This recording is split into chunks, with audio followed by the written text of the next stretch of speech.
Hello, valued listeners. I'm so excited to have you on this podcast today. For those of you who don't know me, my name is Denise Mayer, and I am the founder and the director of Step Up Anderson Township. We are a coalition that promotes a healthy, safe, and drug-free community. And today, our podcast is with Dr. Ty Brumback, and we are going to discuss understanding addiction. And today, my wonderful guest is a member of my actual coalition. He's an amazing man. His name is Ty Brumback, Dr. Ty, and he is a licensed clinical psychologist and associate professor at Xavier University. His research focuses on factors that influence the initiation and escalation of drinking in adolescents and young adults, ranging from acute effects of alcohol consumption to cognitive and neurodevelopmental features associated with risky drinking. His current research explores the relations among cardiovascular factors, brain structure and function, and alcohol use, and has been supported through NIH-funded grants and fellowships. He has published over 40 peer-reviewed papers, in addition to several book chapters. He's a resident of Anderson Township, where he lives with his beautiful wife of 20 years and their 5 great children. Ty, welcome to this podcast. Yeah, thanks so much for having me. And thanks for I'm excited. Step Up. Yeah. Yes. Well, you've been a part of Step Up for quite a while now, and we are always so excited to have you. Your expertise in this field of addiction is so important because that's really the basis of all of the substances that are out there and what factors. So let's just start with, what are some of the factors that can contribute to adolescent and teenage substance use? Yeah, so there are a number of them.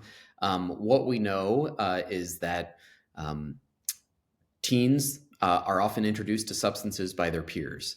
And so, as we think about some of the factors that contribute more broadly, there are all kinds of personality factors, things like being more impulsive and having a higher tendency to risk-taking. Overall increases the likelihood that adolescents and teenagers might use substances. There are some genetic factors, and when we talk about genetics, it's not about specific genes at this point, but it's really about kind of the inheritance that we get from our biological parents.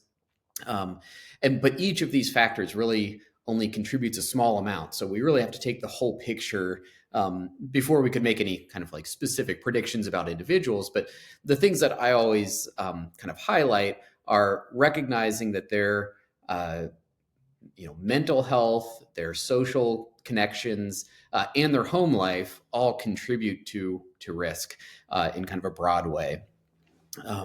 And I think we can talk a little bit more about some of those specific risks through this hour.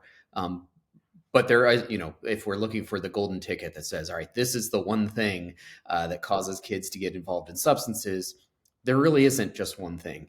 And so, again, when I'm talking to parents, I really try to encourage them to take kind of a holistic picture of trying to understand what kind of risk factors, are on the table to begin with, and then what are things that are environmental factors or social factors that parents might have some control over. Because if we said it's all genetics, makes the parents feel completely powerless, and it's not true. It's not all genetics, but right.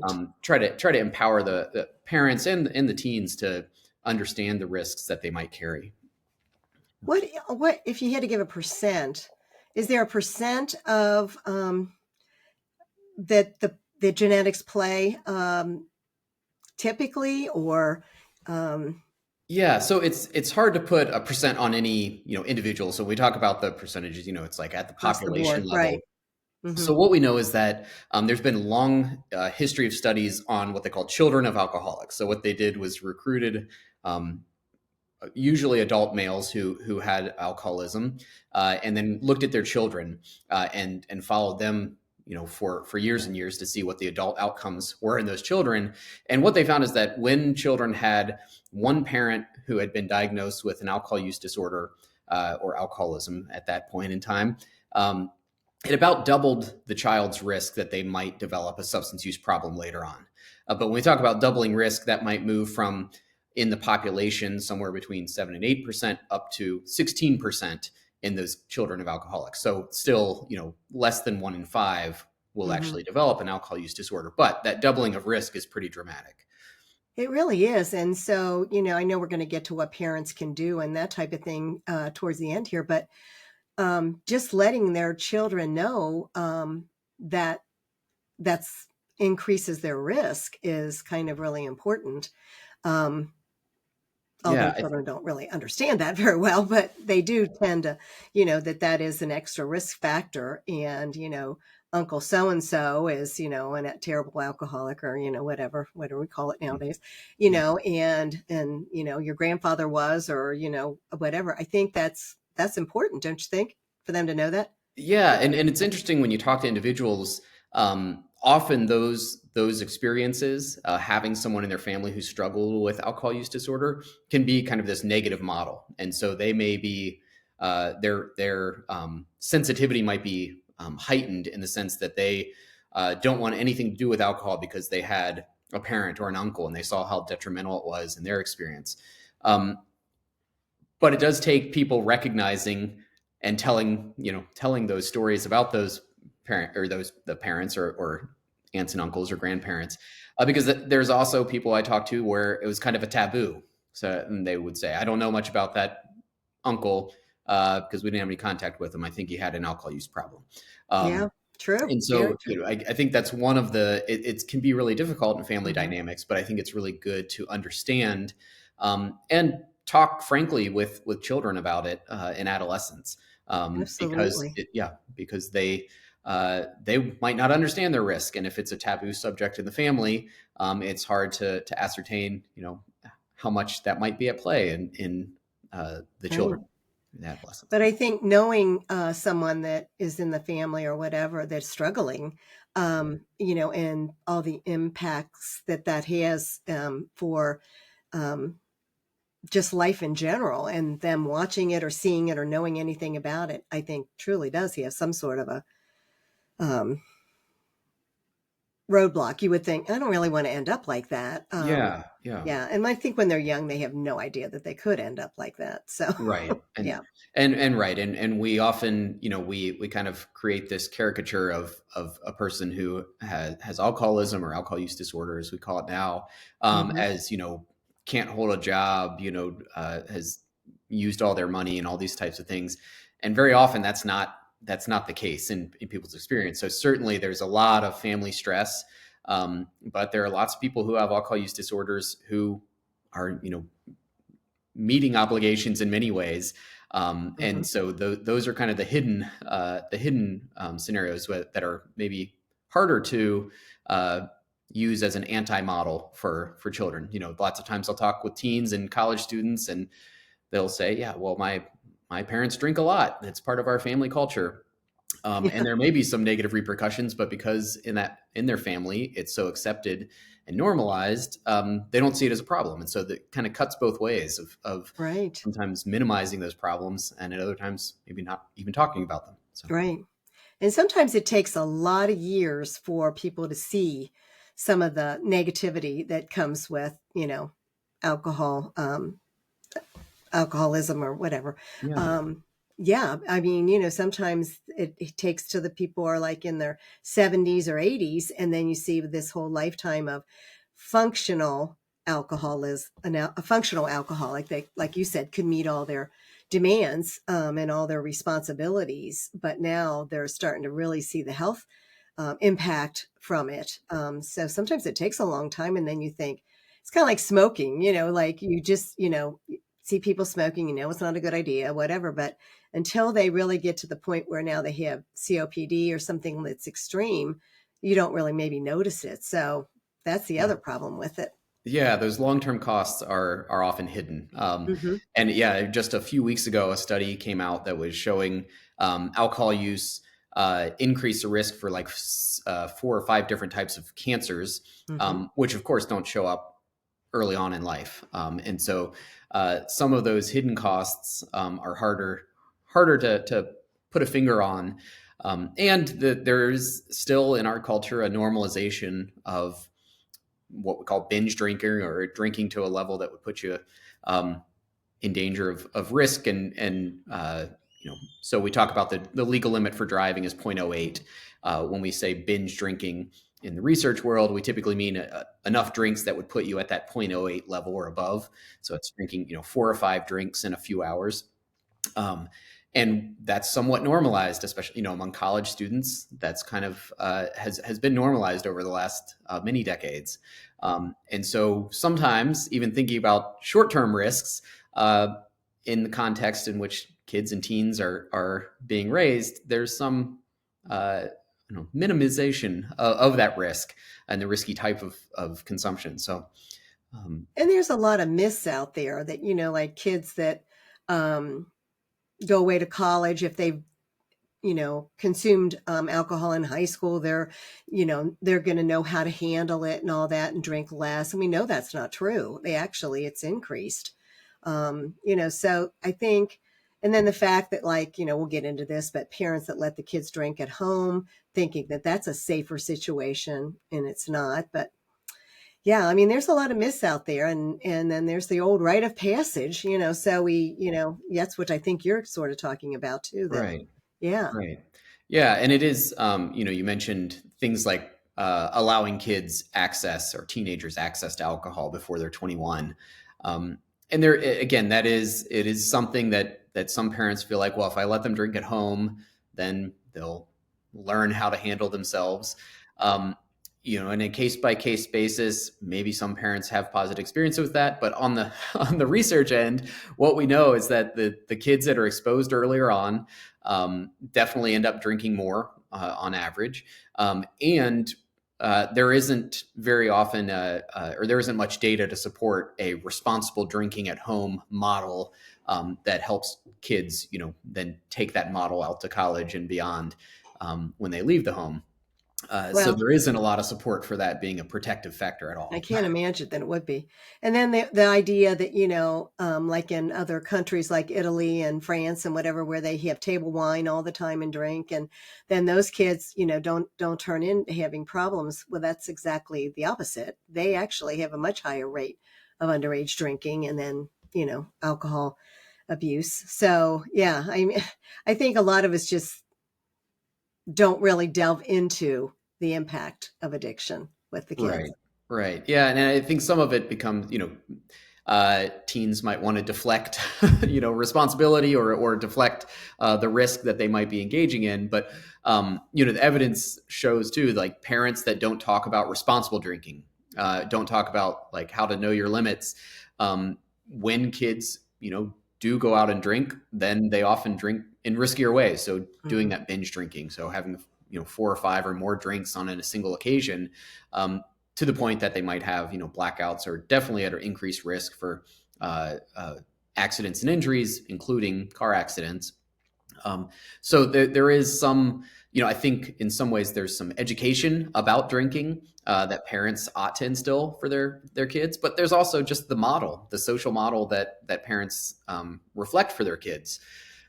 Percent. And I think, just making sure that you don't have any alcohol in the house or locking it up.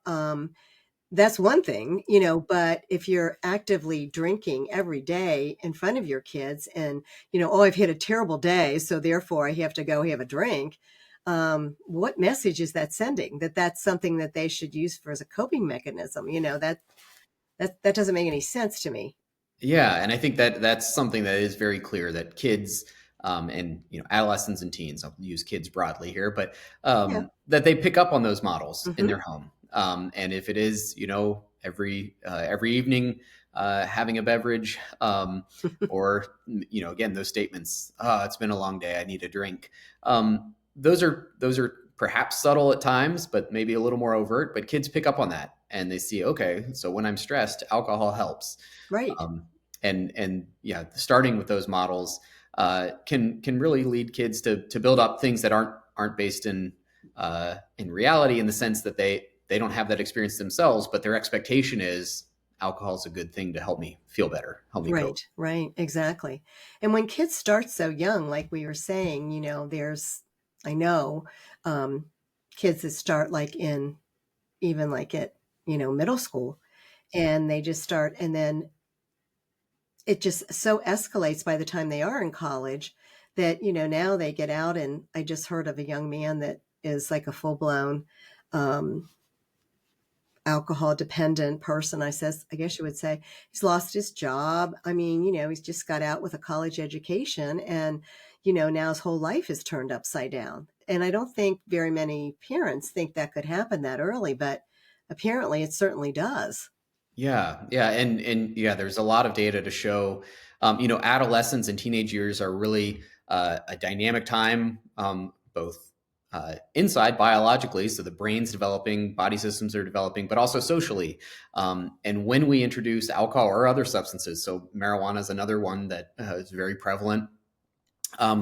There's a lot of data to show that the trajectory of brain development alters when people initiate alcohol or marijuana use early on during this kind of dynamic change in the brain. And while we don't have a ton of evidence to say, there's very stark differences in function, the change in that trajectory of the brain development. So thinking about the frontal lobe, which I'll try not to get too technical, but the frontal lobe is really important for judgment, decision making, emotion regulation, kind of risk assessment, and figuring out how to act appropriately in social settings. That's one of the last brain regions to develop. And most data show it develops up to the mid 20s. And that's one of the brain regions that's affected most by early onset alcohol use. So, 13, 14, 15-year-olds who start drinking show pretty significant changes in the development of their frontal lobes later on. And so that's one of those hidden costs and long-term costs that I don't think we're going to necessarily convince a kid not to drink because their frontal lobes might develop slowly. that's not the message that they might hear. But parents definitely would be being aware that this really important developmental period. The longer we can delay alcohol or other substance use, the less change in that brain development is really a good message, I think, for parents to know. Exactly. And the thing that I noticed, because that frontal lobe is the last to develop, or one of them, and it's impacted by kids that start so early, sometimes what happens is you have a person that never makes good decisions as they age. That now they're in their mid 30s and they're still making very risky, crazy behaviors, even if they sort of get the whatever the substance is under control. I think that I'm just talking from experience. It seems like that part of the brain has been so impacted that it's not making very good decisions going forward. Yeah, and they build up really negative patterns of behavior that, and again, we're talking about like long-term and short-term payoffs or risks. I think lots of people who have substance use issues are really looking for some short-term change or benefit, and this might open up another part of our conversation, but it's another thing that mental health, so anxiety and depression, also increase the risk that adolescents and teenagers will use substances. And very often it's stated as a sort of coping mechanism. It may not be that the child fully understands it, but they know they want to feel different. And if they use this substance, they feel better in the short term. And that's enough to kind of perpetuate that behavior. And if that model is instituted early on, it's much harder to break that model in adulthood. Right. And once they feel that sense of euphoria, well, maybe too strong a word, but and they want to keep getting it back, then that's just, then you're going down that road. And with the statistics, we might as well jump into the mental health since we're sort of talking about it. When you see the statistics of how many kids in college on a survey said that they were anxious almost every day, and then depressed, and which we could discuss the factors for that, which I think mostly the number one is probably the screens with their phones, that they're constantly being compared and whatever. But just the world that we live in, sort of, and then coming post-COVID, seems like, that a lot of these kids are very stressed. And, instead of going outside and running or doing some other things that would be coping skills, that would be healthy coping skills, they turn to this other. So what do Yeah. you think the connection is? Yeah, no, and I think you highlight a couple really important aspects, and I know we've talked about it in prior conversations, but there are a couple really good books that kind of put all this out, that are super easy to read, though they're pretty frightening. But one called Anxious Generation, Mhm. and then another one called Stolen Focus, and both of those books really highlight the pattern of interacting with screens, kind of getting that short term payoff. It's in the brain. Talk about dopamine, which is this neurotransmitter that helps signal reward. And so kids are doing really attuned to this dopamine payoff. And it does change the way they feel in the moment. And while it's certainly a distraction from emotions that might be going on, it also kind of builds up this pattern of short-term payoff, short-term payoff. And just needs something to make me feel different or better in the moment. And it does, I think it truncates their ability to develop other coping strategies, to even sit quietly with themselves, or, think about or do any reflection on their emotions and on kind of their progress towards goals and things like that. It very often gets just distracted into um, the screens. And a part of that that's overlaid, and I think this is really what dovetails with the mental health, is their social media sites are primarily um, what kids are engaging with. And so there's the social dynamic, but also these models and of what's good, what's desirable, what's normal, that they're getting from influencers that are probably not a lot like them in many ways. Right. And so these models of um, both what's uh, rewarding, what's important, and then also just the fact that they're disengaged from social connections in the immediate, or family life in the immediate, I think can add some barriers to teenagers' lives. Yeah, for sure. And I think I read somewhere there's an 83% crossover. That was might be an old statistic, but that, what came first, the chicken or the egg? Did you feel, like you were really stressed and then self-medicate, which is really what they're doing, or, were you the opposite? Um, it's so connected. And so I Yeah, think when you talk mental health, you really have to talk substance use because it's such a crossover. yeah, no, I think that's fair. And again, when I talk to parents, I think it's one of the things that I encourage them to do is to talk about mental health.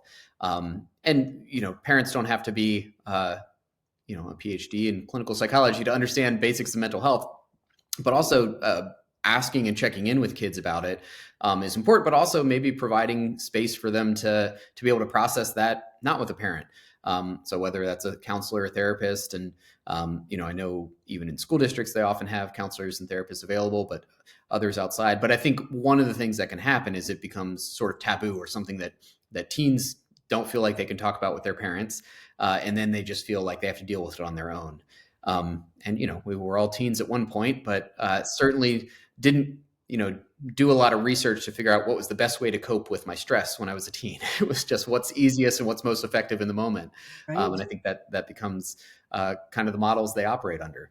Yeah. And it's so scary because, I talked to a parent the other day whose son was absolutely addicted to vaping THC. There's no doubt in my mind after I talked to him.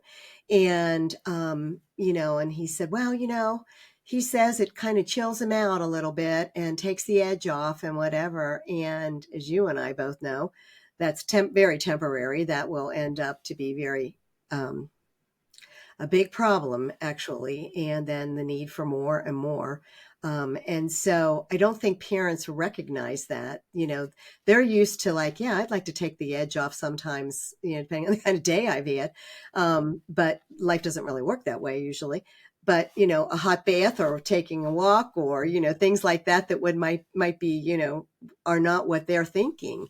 So I think that's a hard concept for parents to be able to peel away that and say, no, wait a minute, this might help for right now, but Yeah, no, and I think that's true. And often, again, with teens, If they're looking just for a short-term fix, if they've got academic stress or, schoolwork or social stress with friends, getting drunk or getting high doesn't change any of that. It just makes them feel better in the moment. So then when they're, no longer under the influence, they still have all the problems. And so there's not an easy solution for, the teenage stressors. It takes more long-term solutions. And so I think that's the tricky part, because alcohol and marijuana may make people feel better in the moment. Right. But all of the things that cause them to have stress in the first place aren't changed. No, they're not. And without healthy coping skills, that just becomes the go-to. And and then it's just a continuing nightmare, really. And I just wonder with the mental health stuff, how much that has contributed to, suicidal ideation. And, when you take off um, any really thinking through a situation and thinking that that's the only way out, and then you add the substances to that, really can, as we well know, can end up very, very badly, because we've had a lot of that out here in Anderson, and it's so Yeah. unfortunate. Yeah. And it is one of those, again, when kids are looking for a solution, thoughts of self-harm or suicide are kind of that final solution. And I think definitely when kids start having thoughts like that, they're often scary, Mm. and often probably not things that they're able to effectively share with parents or with friends or other people. And there's a lot of research, and I think a lot of places of higher education have moved to this. There's a type of training they call QPR, Hmm. question, persuade, refer, I think is what it stands for, if I'm remembering correctly. No, And that's it's really right. about a peer support, and part of the emphasis is to reduce the stigma about talking about thoughts of self-harm, Hmm. because most of the data show that when people have thoughts of self-harm, most often they're not seriously considering it. They don't necessarily want to do it, but they also feel like they can't talk about it. And Right. talking about those thoughts is actually something that helps minimize or reduce some of the power behind them. Because if it's just something that people are holding inside and trying to deal with in their own heads, they can, very often just convince themselves that that's the best answer. Yeah.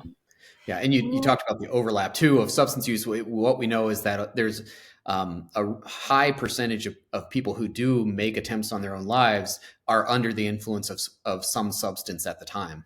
And I think that goes to the effects of alcohol and other drugs, reducing our rational thinking, making us more impulsive and risk taking, and that cloudy logic that is overlaid with thoughts of self harm can really lead to terrible outcomes.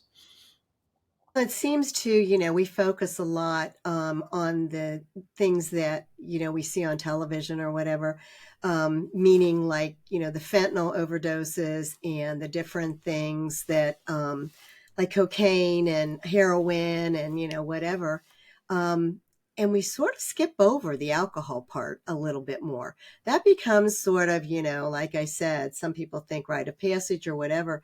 And so I don't think it gets the attention that some of the other drugs get, um, because of the sensationalism of those and the deaths that occur from them, where alcohol, unless you're in a drunk driving accident or something like that, where it's been fueled by the alcohol, um, it doesn't get that attention the way the other drugs do. And I think because of that, parents tend to think it's not as important or as catastrophic as it actually is. What are your thoughts on that? Yeah, no, I think American culture has been shaped a lot by alcohol use. There's a long history, and alcohol has a unique place in American culture, both from the federal level on down. Hmm. And I do think the normalization of alcohol use certainly kind of destigmatizes it in the sense that it becomes more normal and okay. And I do think, apart from, like you said, like drunk driving accidents and things like that, there's a little bit of that short term versus long term consequences that play into it. I think for the most part, when we think about it among teens, the biggest risks are immediate, like injury or accident from car accidents. But there's also the whole overlay in teens and college students, especially, of things like putting people at risk of assaults, sexual assault and otherwise, that really is not talked about nearly as much. And I think, again, teens and college students are more focused on the short term, but those are really immediate consequences that have long term. Yeah. I mean, like date rape and things like that. I think they go very much unreported. And certainly don't hear about them. And yet I know two or three people that has happened to them, so it's out there, that's for sure. And it's, and when both people are under the influence of alcohol, it makes it even more difficult. He said, she said, so yeah, I mean, that's a terrible impact, and can be a mental health issue for the rest of their lives. So, yeah, I always think that, I don't know what the statistics are exactly, and it doesn't really matter, but exactly the amount of people that are affected by an alcoholic in the family, whatever. It used to be like 1 in 4. I don't know if that's even correct anymore, but it's still a much higher, I think, percentage than the amount of people that are doing the drugs.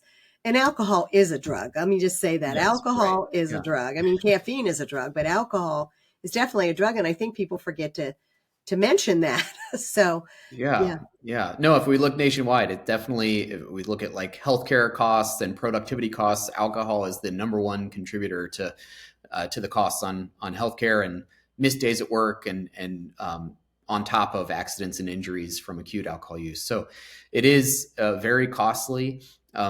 But again, I agree. What we see in the news is more about fentanyl, which is terrible. But as far as the number of people affected, alcohol still kind of reigns supreme. absolutely reigns supreme. Yeah. I know. I'm always sort of shocked at how much the kids are exposed to somebody drinking in movies and on their social media. And we did when I was young years ago, a million years ago. Um, they banned alcohol ads on television and billboards and all that kind of thing. There was a big movement to stop promoting that, particular brands, and, you'll feel great when you drink this or whatever. But now with cable and other media, it's back. And I'm actually shocked at some of it. And now it's creeping into outdoor advertising and things that it never did before. So these kids are constantly seeing this. And if a picture is worth, 1,000 words or whatever, or a million words, I don't know. It's in their face. Yeah, yeah, and it is. Some of my research is on what we call expectancy, and that's just the models that we build up in our heads that make us expect different outcomes from, and alcohol was a major one. But what we know is that kids who are exposed to positive messages about alcohol before they ever use alcohol assume that alcohol makes you feel better, makes you more social, makes you have more fun. And those positive expectations are correlated with the likelihood that those kids are going to drink in their teenage years. And so, yes, those models and messages that we get from TV, external, but also internal to the family, are things that really shape the behaviors that teens and college students, as they age, end up engaging in. Some of them seem, they don't appear to be nefarious, like White Claw in some of the seltzer sort of drinks. Yeah. They're flavored, watermelon, whatever, but they still have alcohol in them. And so parents think, oh, well, they're just having a White Claw. Back in the day that we had wine coolers, and people would say, oh, well, you just have a wine cooler, no big deal. But that had a heck of an impact too. And if the kids are drinking these um, on a continual basis or every weekend or something like that, they're still putting that alcohol into their system and into their young, undeveloped brains at a very young age. And I think that the impact with the influencers on social media with like White Claw and that type of thing Yeah. is very detrimental in the long run. Yeah. And yeah, I mean, looking at the analogy of nicotine, where, there's been regulations to reduce the number of fruity flavors and things that they thought might be geared towards kids. Um, but with alcohol, we don't have that for sure. So there's no prohibition on the types of flavors or anything else. And yeah, and to be fair, I don't know that in our culture that's going to change. But there is the assumption that yes, these mixed seltzers are not as bad as beer or liquor. But most of them they're just a malt beverage that have as much or more alcohol than a beer would, Exactly. and certainly are more palatable to kids. Yep. And I think the perception of harm that we get back to with this is a very difficult part because, like you said, we can't see that person that's been abusing alcohol when they're 50, or that they've lost several jobs, and that this has gone on, because people, that we don't talk about that. We don't, that's the stigma of growing up in a family, say, where there is an alcoholic parent. You keep that very quiet. No one talks about it. It's just one of those things that you just keep thinking it's going to get better, whatever. But looking at the way that that impacts the child is, I just came across something as an idea for the podcast that I do is, what is it like for a child to live in the home of, an alcoholic? Um, it it can be very difficult. I know we have adult children of alcoholic support groups and things like that, because it is so difficult for these kids that are growing up in a situation like that, which doesn't mean that they'll all turn to that themselves. We obviously know that's not the case all the time, and it's some they do. But just the actual stress and anxiety, when we're getting back to the mental health, but being raised in a family where that is a big stressor every day when they grow up and they don't know if the parent is going to be on or off, or, picking them up when they need to be picked up, or it has to add just such a terrible stress load to the child. Yeah, absolutely. And yeah, we talk about in kind of the research world this idea of adverse childhood experiences, Mhm. or ACEs. And very often, yeah, if a child is raised in a family that has uh, alcohol or some other substance use issue, their likelihood of experiencing more adverse childhood experiences is much higher. And then having adverse childhood experiences puts people at much greater risk for mental health issues in adulthood, but also substance use issues. And that's one of those hard problems to fix. But it's also, the more we know, it's not a deterministic thing that just because a child had a parent who had an alcohol problem or other drug problem doesn't mean that they definitely will. But we have to take into account the whole picture, and those social stressors and environmental stressors certainly change the way the child develops and put them at greater risk for mental health and other issues. And so, putting support around that is one thing, but also just educating kids about the risks that they carry with them that aren't of their choosing. It's not something that they did or um, could control. But knowing about it, I think, can help them make better, more informed decisions as they age. Right. And that kind of brings us to, like, what parents can do. And one of the things, we've talked about modeling, and setting, good, um, being a good model for their Yeah. children. And, so therefore not going to the football game, a high school football game, and everybody's, doing tailgating and getting to the point where it's obvious they've been drinking. So that's just one little example. But things like that are important, I think, modeling. But what are some of the other things that parents can be aware of and do? Yeah, so I think one is talking about it. So talking about, like you mentioned, modeling. So modeling is this kind of implicit thing, but also talking about it. So if a parent's, and again, there may not be any problem having some drinks at home, but if the parents talk about it, like, I never have more than this many, or I set a limit for myself, or I don't drink every night because that causes problems. Just talking about the responsible use of alcohol in general, I think is a first step. And on the flip side, and I might have mentioned this already, but there are studies that show that in families where alcohol is not discussed, children, when they do use, and again, not all of them will, but when they do, they tend to use in riskier ways. They might just be more prone to drink at a higher level because they don't know the effect of alcohol. And especially with teens and college students, we often talk about shots. Shots is getting a full beverage in 1 to 2 seconds. And so that the increase in the blood alcohol level puts teens and college students at much higher risk because just the how quickly that alcohol hits the system. So even just talking about, not doing shots from a Right. parent perspective, because of the way it affects your body, could be something. So again, kind of talking about substances and alcohol specifically, talking about responsible use and the risks. But then the other part that I think is really important for parents to consider is, and making it easy, is like, know your kids' friends. So studies show that the majority of teens who start drinking are introduced to alcohol by a friend. And so, there's certainly today with technology, it's easier to kind of keep tabs on kids with GPS and all this kind of stuff.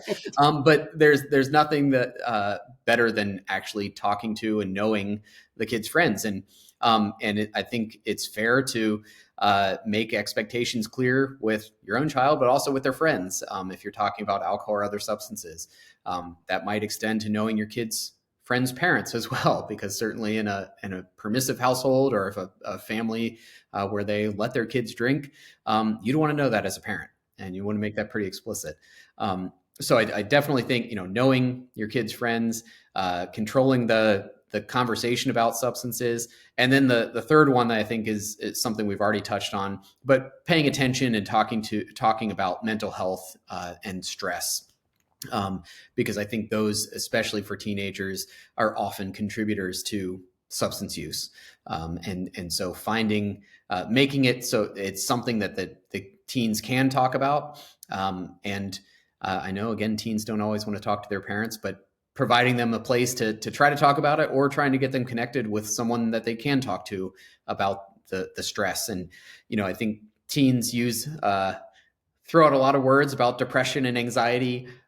Some of that, certainly there are teens with major depressive disorder or a diagnosed anxiety disorder, but teenage years are just stressful in general. We've all been through them, and they are stressful years.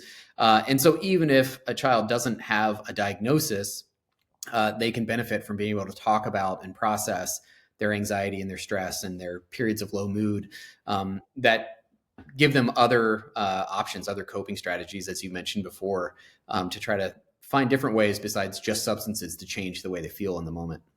Sure. I think too, parents have a responsibility to educate themselves so that they are in a better place to talk to their kids.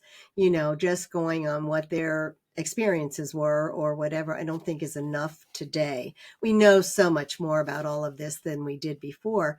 And that's one of the reasons that we're trying to do these podcasts, that people will have the opportunity to start them, stop them, whatever, but to also educate themselves.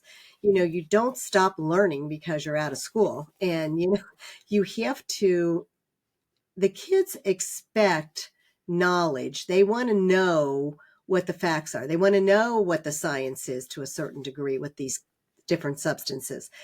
So just say no, or, don't do it. That doesn't help a kid to understand what it is that they want to know. Why is this bad? What is it really going to do to me? What are the what would the outcomes look like, without being preachy or, I always say the worst thing to do is say, we're going to have a family talk and sit down at the dinner table.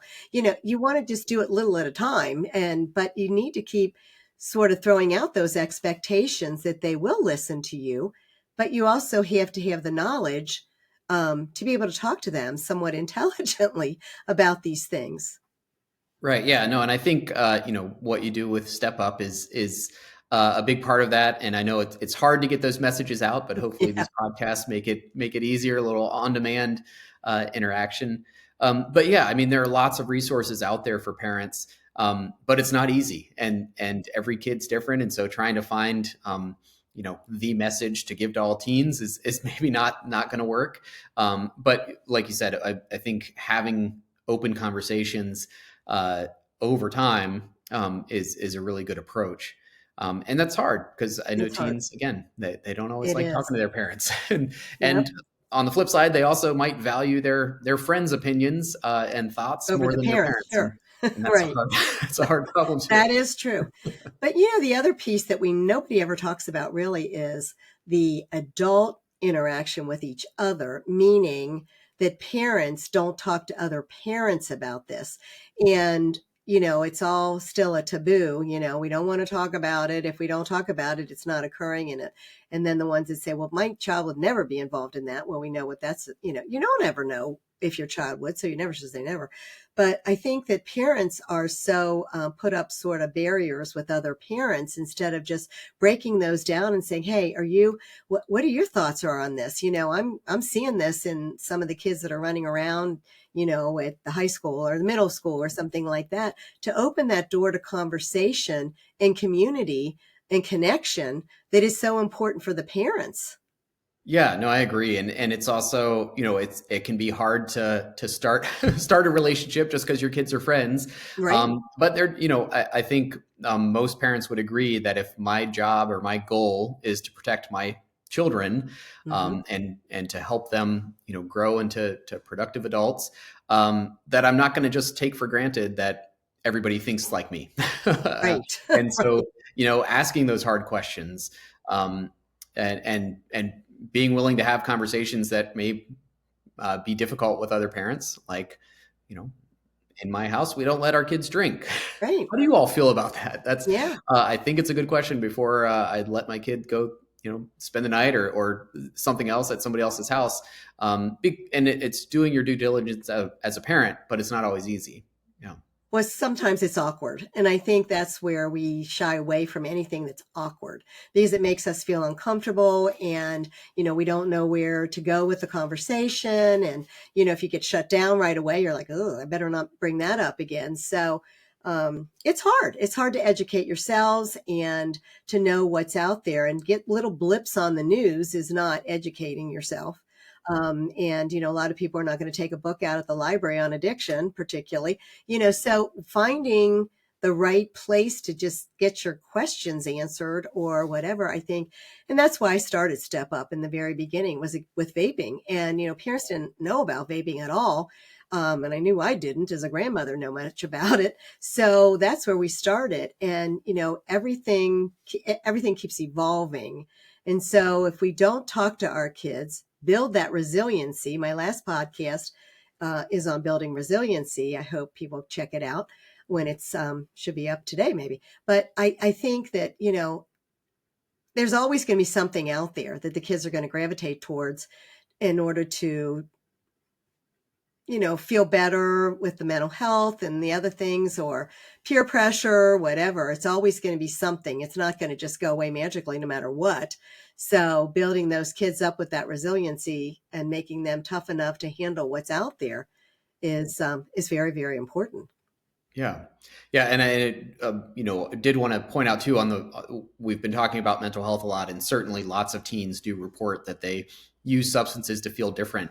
But there are some, and it's still part of that normative experience where alcohol is used to celebrate, to Hmm. have a good time, to increase social or maybe decrease social anxiety and make people feel more social and like they're going to have a good time. Right. Um, and sometimes those are the messages that are even harder to combat because in people's experience. They say, well, I did have a good time when I drank.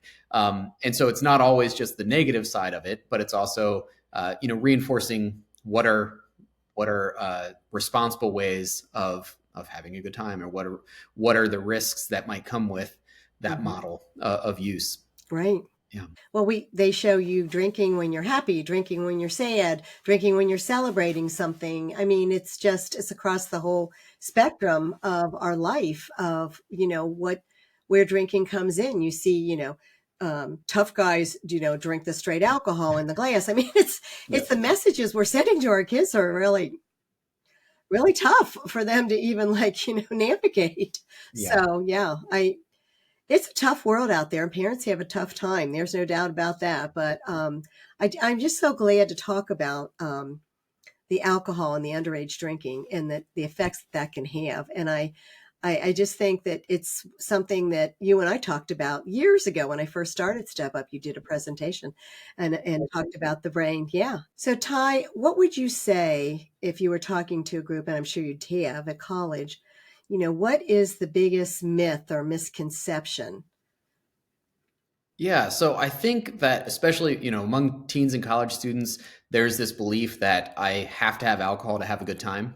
And it gets to that like social facilitation effect, and just the culture around alcohol, whether it's celebratory or every party has alcohol. Not every party, but that's the Right. perception. And I think that's one of the hardest messages that we try to confront, because it is this idea that it is absolutely normative, that everybody, quote, everybody's doing it, when it's just not true. There are a lot of data that we get kind of on an annual basis, but in one of the most recent ones from the past couple years showed that 25 to 30% of college students may binge drink in a year.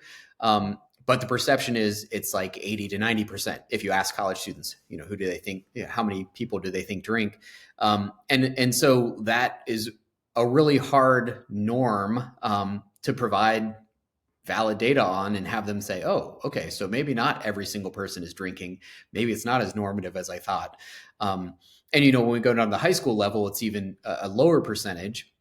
But still, there's in some subgroups, there's this belief that alcohol equals a good time, and that completely ignores any of the risks that we've already talked about. But it also reinforces this normative thinking that alcohol is just what kids do, what adolescents or teenagers and college students do. And the data just don't support it, even though I've had a number of conversations with college students and present them the data, and they balk at it and say, well, that couldn't be true because everybody I know drinks. And so I think that's really a hard message. And one of the things that I think college students often carry with them is that it's just the assumption that's what everybody does. Well, I agree with you. And I think like at Miami University in Oxford, the main place to gather is a bar called Bricks. And it's like they're all there. And if you're standing around, then, the pressure is to have a drink or whatever. When there's no sober or, alcohol free events for the most part. And, if it's Greek life, that's all centered around pretty much, having a good time and, let's have the alcohol with that. And so I think that that's just a really hard thing. And college kids, particularly if they just got there and don't even know anybody and they're just trying to connect with some other people, it's the only thing there is. Go down to the bar and, so yeah, I think it's just a tough one. Mm-hmm. It really is. So the more events that people could put on that are not alcohol related would be great. That's for sure. But it's just so difficult. Well, Ty, I can't tell you how grateful I am to have you on today. As I said earlier, Dr. Brumback has been on my coalition for quite a while, and he's always a source of support and information, and he's a great parent himself. I know his kids. So thank you so much for being on this today and for sharing your expertise. We'll probably be picking your brain another time. And Sure. thank Yeah. you. Thank you Yeah. again. Yeah, thanks so much for having me. It was a lot of fun. Good. Yeah, and I look forward to future conversations. Good. Me too. Me too. Thank you. Thanks. So, dear listeners, thank you again for being on this podcast today. We are excited to do this. We're starting a billboard this week on Beachmont Avenue. I'm a nervous wreck. That are going to be pushing these podcasts. We're trying to meet you where you are with, like Dr. Brumback said, on demand. You can get this information when you need it, when you're sitting waiting for your kids to come out of a sporting event or something to do with school, or, you're just doing the laundry. You can stop it and start it and get the information that we talked about that is so important for you to be educated so that you can have intelligent conversations with your kids. So thank you so much for joining us. I hope that you get on Spotify or it's on YouTube, Step Up to Save Our Children, and subscribe, so that we can build this following. So thank you all so much, and you have a great Monday.